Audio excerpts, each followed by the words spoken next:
Attorneys say both men and women have reasons for seeking postnups. Oh, really? And as you heard, celebrities do too. Joining us to talk about this growing trend and some of the wild clauses couples are agreeing to is celebrity divorce attorney Randy Kessler. Welcome. Morning. Good morning. So tell us about some of the celebrities that you've represented and some of the crazy things you've heard. Heard a lot of crazy things, and I won't talk about anybody that hasn't given me permission. I understand, which is good. Yes. Well, you know, but there are some crazy clauses. You know, a prenup is really a way to avoid me after the divorce. And right. and same thing with a postnup. If you can agree on what will happen if you ever get a divorce, then you don't have to pay me thousands of dollars or a lawyer thousands of dollars. It's sort of an insurance policy. Well, you represented people like Tamika Foster, who just recently divorced from Usher, and Nene Leakes from The Real Housewives of Atlanta. So can you tell us a little bit about them? Did they have prenups or postnups?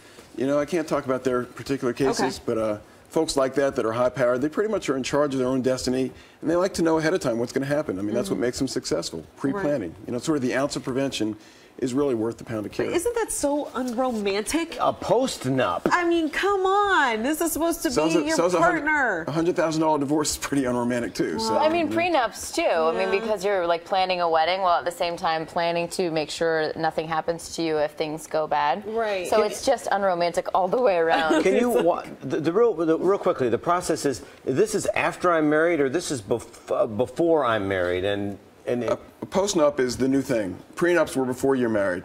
Now you can have a postnup. Let's say you're in the middle of your marriage and things aren't going well and you see the writing on the wall and you say, I want to stick this out. I want to stay with it for a while. But you know, doesn't seem like the postnup is the writing on the wall. Yeah. So there's no time frame you have to do a postnup in from like the date of your nuptials. No. You can do it 17 years later. Some people do it the day before they file for divorce, and it's sort of a guise. They say, listen, I know that we're not getting along. Why don't we just sign this document and maybe we'll, you know. That is cool. I bet the dudes are doing that, aren't they? It goes both ways. Well, let's get into some of the clauses, right, that we've seen. Okay. Some crazy clauses, too, you say. Yeah. Yeah. Did you say a bad boy clause? I'm sorry, Carolina. Yeah. You know what? I never knew what it was called. But there's a clause we usually put in our prenups or our postnups saying, even if he cheats, you know, especially for athletes who are known for cheating, you might say, wife acknowledges that he is likely to cheat, and even that will not be a basis to undo the prenup. And the reason we do that is so that if they're going through a divorce and she says, I would never have signed this if I knew you were going to cheat, he can say, right here, you knew I was going to cheat. So I told that to an athlete client of mine. I said, you know, we've got this provision. Before I could finish my sentence, he said, I want that. I want a bad boy clause. So okay, does the wife get like $10,000 every time he goes out on her or something? You can do that. We had a guy call. He said, you know what, I agree. I'll give her $1 million if I get caught cheating. If he gets caught. Gets caught cheating. Oh my God, this is unreal. But my partner was on the phone with him. He said, actually, are you with her right now? He goes, yeah. He goes, hang up and call me when she's gone. Oh my God. What about, I saw something about like weight gain and certain physical changes that one of the partners made. You know, you can try anything. There's no real ruling yet. Can you say if she puts on 50 pounds or if he puts on 50 pounds, then she gets no money? But if that's in your provision, if that's in your prenup and it says if you gain 30 pounds, you receive nothing, it's pretty good incentive, right, not to try to gain the weight. So we don't know if those would really be enforceable, if they're really legitimate, but I see them all the time. Now, there's some crazy ones out there. We're actually going to put them up on the screen for you right now. Right. Sexual positions, mother, that followed by this, mother-in-law staying at the house. Wow. Are these really enforceable? I don't know if they're enforceable, but the real trick is, do you want to take a chance? I mean, there are provisions like you can't curse more than so many times a week, or you cannot have your parents, you know, my in-laws, come over to the house, or if you do, you sacrifice some money. You know, if I'm thinking, do I really want to have my in-laws over and lose $100,000? There's some crazy stuff, but there's some crazy in-laws too. Sex is required daily is Article 1 in most of these. That's probably not enforceable. Paragraph 2. I think that's another profession.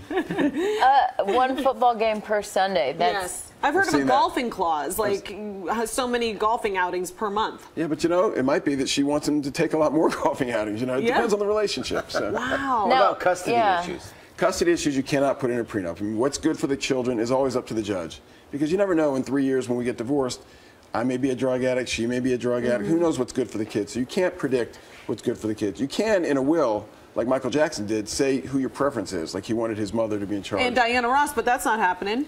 Well, but at least the court looked at what his preference was, and then the court has to say, well, is that really still good for the children? Is mom too old? And apparently not. So they did do what Michael Jackson wanted. Does the celebrity tend to get favored when it comes to custody issues, in your opinion? I don't know. I think sometimes they have a more uphill battle because the perception is celebrities aren't going to do anything themselves, you know. And I don't really want to get too much into the Usher Tamika case, but, you know, he was awarded custody, and he's a pretty busy guy.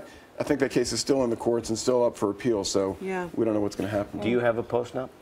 I do not. There you go. I do not. I do not. And I love my wife, and I trust her implicitly. Oh, wow. Randy Kessler, thank you so much for being here.